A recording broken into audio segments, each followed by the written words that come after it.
Greetings. It's been quite a while since I done a video on Rawtherapee, and the last video I'd asked the subscribers what they would like to see in Rawtherapee. Two of the gentlemen, Tony and Jim, were talking about using the local adjustments in Rawtherapee. Now in 5.11 they call it selective editing, but there's other photographers have actually done quite detailed videos on using selective editing, also known as the local adjustments in Rawtherapee. But what I want to do is compare Rawtherapee to art, the fork of Rawtherapee, and the ability to use brushes in art compared to Rawtherapee. So I've used this a few times, but I have found a few issues with the art program, the fork of the program, and some of the limitations, how I use the program. But we'll get to that in a moment. So what I want to do is just to see how the image handles compared to Rawtherapee to art when it comes to bringing down the highlights in this photograph. So recently I'd taken some images of the flash for the previous video that I did of the X2T trigger for Godox. As we can see in the center there, we can see the hotspot. If I bring up art, you can see there the hotspot there as well. So it's a similar layout, but the addition of having brushes in there, brush masks, I'm hoping in the future Rawtherapee does this. Just to start with, so we're in art here. All I've done is created a very similar tone curve as what I use in Rawtherapee. So I'll just come over to the exposure tab in Rawtherapee, and we can see there, if I scroll up, the very gentle tone curve there, very similar. I just tried to match it for this video. So we can see there the tone curve. And if I scroll up, I have the tone equalizer activated. And I'm going to use the tone equalizer in art and in Rawtherapee. So before I start, if you look at the image, one of the problems that I've had using art is there's a green color cast, and I'm not exactly sure why. So you can see the Rawtherapee image here, and the art, we can see a green color cast. I'll show a photo separately to show how significant this is. But for now, I just want to work on this hotspot where I use the flash for the picture that I took. So I'll go back to Rawtherapee and just come to the tone equalizer, and we can turn on the show tonal map, and we can see there in red our hotspot there. So if we take our whites and we reduce them, we see no change on the tonal map there. But if I just remove that, turn off the map, and we start to take down the whites there, we can see how that's working on the image. So -40 there. So if I go back one step, we can see how it's affecting the image, that hotspot there. And there we go, we've taken that hotspot out. It's done quite a good job recovering that. So I'll go over to art now and do the same procedure. So here in art, we'll go to the tone equalizer. Again, if we show the tonal map, we can turn that on. Once again, we can see our hotspot, and where our whites are, you can see it's red. So I'll turn that off, and what I'll do is actually turn that on, so it works very similarly. So if I turn the whites all the way down, it doesn't change this tonal map. But since we've taken it all the way down, we'll take the tone map off. You can see how it's affected the image. So if we go the other way, we can see there. So I think we're roughly -40, so I'll take it down to approximately -40, see if we can get it looking very similar. And there we go, it's kept some of that detail behind that hotspot. So back to art, very similar, but we can see the significant color cast. So next up, I'm going to go to the brush. So in Rawtherapee, if I go back to Rawtherapee and we go to the selective editing, other photographers have done a really detailed videos on this explaining how this all works. But just to quickly open this, I'm just going to click on the selective editing. We'll click add. We can see our spot here, our range where the image will get affected. So I'll just change that over to rectangle. So we'll just make some changes just in the center here and maybe bring up the shadows on the back of the flash here where we can see our settings. So this works very different to a brush. It can be a little bit tedious sometimes. You can miss these anchor points to moving them around, and we're limited how we can use these. So before we can click on the preview, so if we click on the preview, we don't see a preview yet. We need to add a tool. So down further we see add tool to current spot, so we'll add a tool, and of course you can choose which tool you like. One of the tools that can be very handy in denoising in certain areas, you can select a certain area and denoise that area without affecting the remainder of the image, which is quite good. But for now, we'll just go to shadow and highlights. So we're in advanced here. And I'm just going to change the equalizer over to shadows and highlights. So we can see here, nothing's happened yet. And all I want to do is bring up the shadows. Hopefully, I'll just increase the spot here. If you've already used this tool, you'll already know the spot in the middle. We can increase the spot so it's covering more of those areas, the dark text, also the orange on the flash, the backlight there. So what we'll do, we'll start to raise the shadows and we can see how it's affecting those colors. So I'll just go back one step. I've just gone one step too far. So if we go back to the preview, now we have our shadows and highlights selected. Now we can see how the tool is working. Now we need to refine this. We can see some of the color. The color on the image represents what's going to be affected. What we do, we come down to shape detection. We can adjust the decay. See how that starts to remove it off some of these black areas of the back of the flash. We can increase that a bit more. We can also change the preview color, the intensity. So if we change it here, we can see we can adjust it depending on what the color of the image is in the background. So if you've already have an image that has the color green in it, we can change it to another hue that we can use. But just for a rough guide, I'll just leave it at that. I don't want to go through all this tool because it can take quite a bit of explanation, and other photographers have done an excellent job of explaining this tool, probably far better than I can. So I'll just minimize that for now, and I'll turn the preview off. And as before, we can just increase the shadows there. So I'll go up to the top and we'll hide that, and if we turn that off, we can see how it's affecting the image. Okay, so over to art. So in art, we come over to the local editing.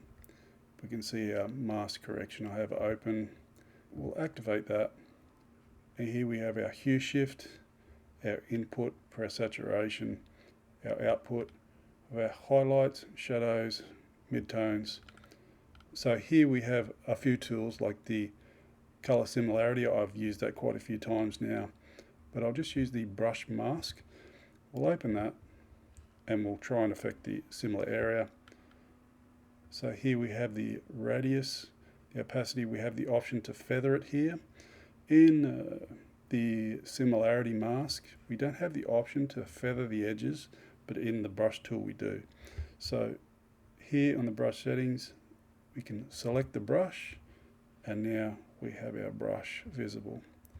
We also have an eraser mode, and we'll use a little bit of that. So just to start with, I think the size is okay, and I just want to brush that in there, just on the back of the screen. Just get all the edges there. So I will activate the mask there. So let's show the mask. We can see the section where it's going to affect it. I might just go to the eraser tool and I'll just remove some of this just to clean it up a little bit better.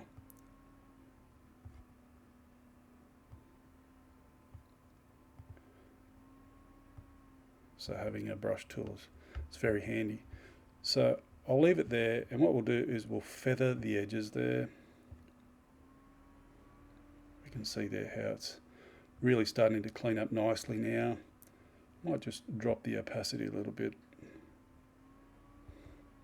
We can adjust the smoothness and see how that affects the image. What I might do again is just lower the radius of the brush a little bit more and erase just a bit.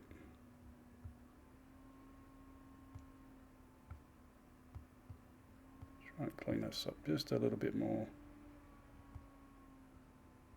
Won't be too fussy with this. Clean up the edges there. So we can see in reasonable shape there for this example. So I might just feather that just a little bit more. Let's go back.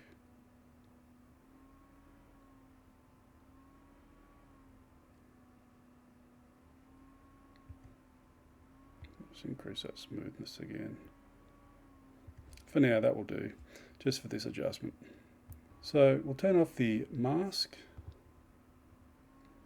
So with the mask off there, I'll just put it back to full screen. Come back up to the shadows and we'll start to lift. We can see how it's affecting our screen in the back there. Localizing our edit just on the back of the screen then. So in art, we do have the options of brush tools. Hopefully in the future, Rawtherapee will add a brush tool. So with that out of the road, I want to come to the color cast. So I'm just going to select another image and we can see the difference between the two. So I've selected the image. If you've watched any of my other videos, you'll be familiar with this photo. I haven't done anything to this. This is just the basic tone curve. I have my other edited photos already of this image, creating a very different tone curve, creating more shadows. But for this example, I want to show the green tint in the image, or the green color cast. We have Rawtherapee here. I'm just going to bring up art and you can see there the green color cast. So if I just come back, you can see there, might be a little bit magenta, but I tend to pull down my saturation anyway. So we can see the green color cast there. So if anybody knows why this is happening, please put a comment down below. And those of us are trying to use art, because I'm on a PC here, I'm not on Mac. If you know what's causing the color tint, this green color cast, please let me know down in the comments. But what I have been doing, just through a bit of experimentation, is if I go to the color management in art, so I'll come over to color management. And one of the issues that I've been having, I'm not sure if it's a conflict of interest having both of these programs running on my computer. We see here auto matched. If I go over to the tool here, the transform, where we find our profile lens corrections, it's chosen the camera correctly, the lens correctly. I turn off the vignetting of geometry by default. And if we come over here, the auto matched, we have our base table, but we don't have the other options. It won't allow me to use it. Maybe it's because of the Panasonic camera, the files within art, it doesn't allow me to use them. But if I go back to Rawtherapee and we head over to color management, we can see the auto matched profile has the base table, the baseline exposure. We can click on the lookup table. You can see there's not too much difference there. We can automatically click the tone curve, but I don't do that, I create my own. So there's a few different little hurdles that I'm finding with the program. Also, they're both set to Pro Photo, so nothing's really different. So here you see Pro Photo, Pro Photo. So what I'm doing is I'm using one of my custom profiles that I create a white balance, I use a color checker. So what I'll do is I'll be back in a moment and I'll apply the custom profile and we can see the similarities then. Okay, so back in Rawtherapee here, what I've done is chosen the custom profile. We can see here the custom profile being added. There's a little bit of a change, so if I go back, the custom profile's reasonably close. It has a bit more saturation. But if I come over to art now. We're looking a lot better with the custom profile that I applied. So if we have a look, it's looking a lot better now. I'd say we have a little bit of magenta here, magenta tint, and on the art we still have a little bit of green tint, but it's looking pretty good. So I'll just go back and forth again. Reasonably close. I think fixing up that tint now wouldn't be too bad. So I think I could remove that tint or even do a custom white balance. Let's try the white balance. I'll just click on the picker here and we'll select an area. So what I'll do is I'll look at the RGB values on our left here and get them fairly close. So we want them to line up reasonably well. So I'll pick a part in the garment and I'll select it the same section on the other photo. So just on this section here, you can see 77, 76, 76. That's reasonably close. So we can see the change there. So now if I hover over that spot, one of the things in art too, when we use our picker, once we've selected our area, it removes the picker by itself. In Rawtherapee, we right click and remove that tool.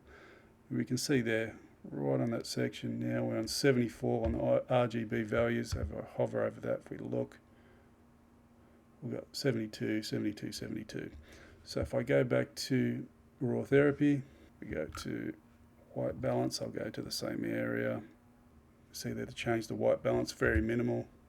So the Panasonic seems to do a reasonable job with the white balance in the camera, which is quite handy. So we can see there the white balance change. So I right click to remove the tool. So that's a bit of a look at a comparison between Rawtherapee and art. I do like the brush tool. So that's it for the video. Peace be unto you.